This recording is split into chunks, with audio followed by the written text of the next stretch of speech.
On top of that, building on what we're talking about foreign languages, I'm gonna give you a really cool brain hack on how to count to 10 in another language in like 3 minutes.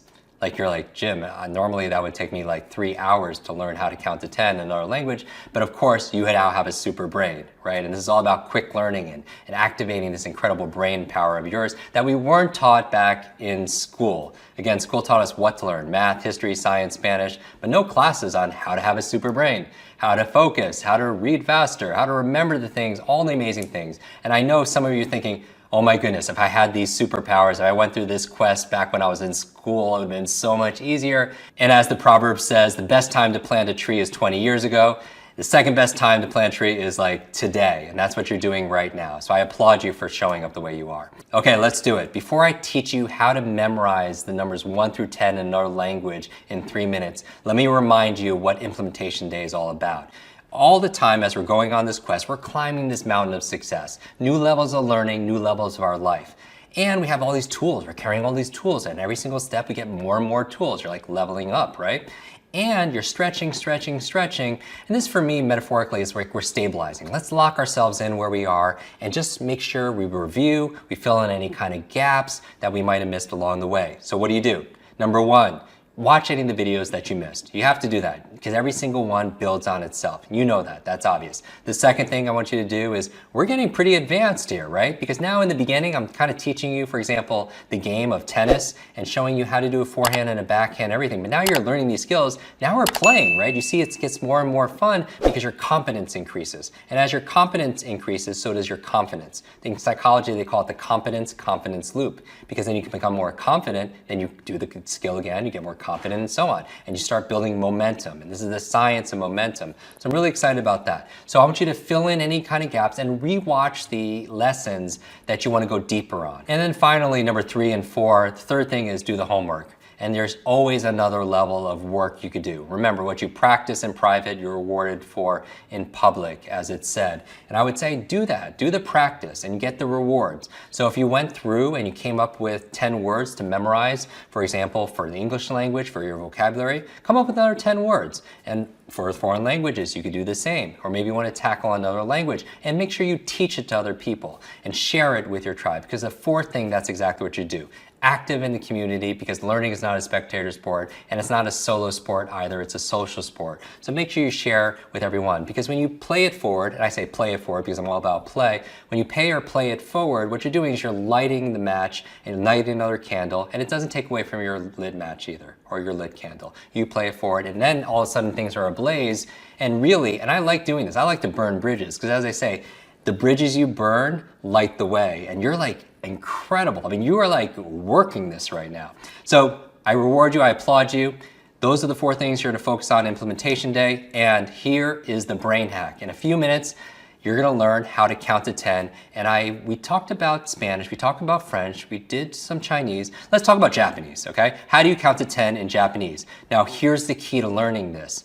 We always do during implementation days, we tend to do some physical movements. Remember this? We learned how to juggle, or we did your super brain yoga where you're massaging your ears, you're doing these squats. I'm gonna use your body also because your body is an incredible tool to learn.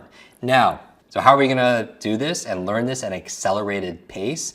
Visual, auditory, kinesthetic. When you overlap more of your senses, use more of your nervous system, you're gonna learn it more efficiently. So I'm gonna ask you to visualize it.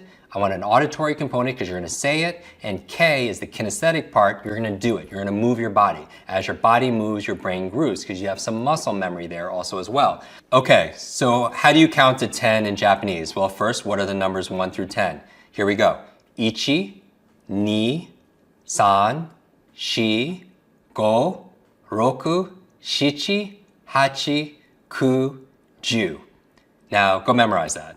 Now, how do most people go and memorize it? They use rote, kind of this prehistoric rote learning. And that was fine hundreds of years ago, even dozens of years ago, but now we live in this digital age. We live in this digital age of electric cars and spaceships that are going to Mars, but our vehicle choice when it comes to memory is like a horse and carriage. That's how people are trying to learn. So it hasn't been updated until now on this amazing quest that we're doing together. So how do you do it? Use visual, auditory, kinesthetic. So specifically, do what I do, say what I say, and see what I see. Ichi ni, ichi ni. I want you to itch your knee. Ichi, ni. So ichi, ni. That's 1 and 2. Ichi is 1, ni is 2. Very good. And you did it, right? You have 1 and 2. We're almost done. Ichi, ni. San. I want you to point to the sun and say san. So point to the sun. And even if you're indoors, just point to a light source and say san. San. Good. Next, 4. So that 3 is san. 4 is she. Ichi, ni, san, she. So just point to a woman in the room, or maybe a photograph of a woman in the room, or if you know there's a female close by somewhere, point in that direction, she. Or if you happen to be a female, you can point to yourself, okay? So here's 1 through 4. Ichi, ni, san, she. Very good. Number 5 is go. Now, how do you exhibit in your body going? For me, I just take a couple of steps, right? Go. So take a couple of steps. Do it with me. Go. And then 6 is roku. Roku. And for me, I think it could be a rock, or it could be like rowing a canoe. So let's do this. Roku. Say it with me. Roku. That's 6. Let's see if we have 1 through 6. Super brain. Ichi, ni, san, shi, go, roku. You have 1 through 6. How long is this taking? It's so fast, right? Okay. Ichi, ni, san, shi, go, roku. Now, here we go. 7 is shichi. Shichi. Now this is kind of a fun one. Shichi, I'm thinking, when I hear shichi, I'm thinking about sitting, right? So do this with me. Shichi, and then it's a hot seat. Hachi. Shichi, hachi. Shichi, and hachi, okay? So that's 7 and 8. Can we do it all together? I bet we can. Ready? Ichi, ni, san, shi, go, roku, shichi, hachi. That's 1 through 8. Finally, number 9 and number 10. 9 is coo. Coo. What makes a cooing sound? Like a dove, maybe a baby. So let's do this. Coo. Do this. Everyone do this. Go coo. That's 9. And then finally 10 is Jew. Jew. And I just want you to imagine you're putting on a jewel, like a ring with a big jewel on it. Jew. You see that? Do you hear that? Do you feel that? Okay. Now, you have the super brain. You are the expert. You're the memory expert. Now I want you to do it right now. Can you count to 10 in Japanese? This took all of a couple minutes. Let's do it together. Ichi, ni, san, shi, go, roku, shichi, hachi, ku, ju. Congratulations, super brain. You did it. How's your memory? It's super, right? And these are the brain hacks we're talking about, because it's not that I'm so special, it's because you're so special. We are accessing this gift inside of you that you already have. It's just this incredible brain and body and mind didn't come with an owner's manual. And that's the purpose of this quest. We want it to be fast, we want it to be fun, and we want it to be fulfilling. We want it to be functional for you.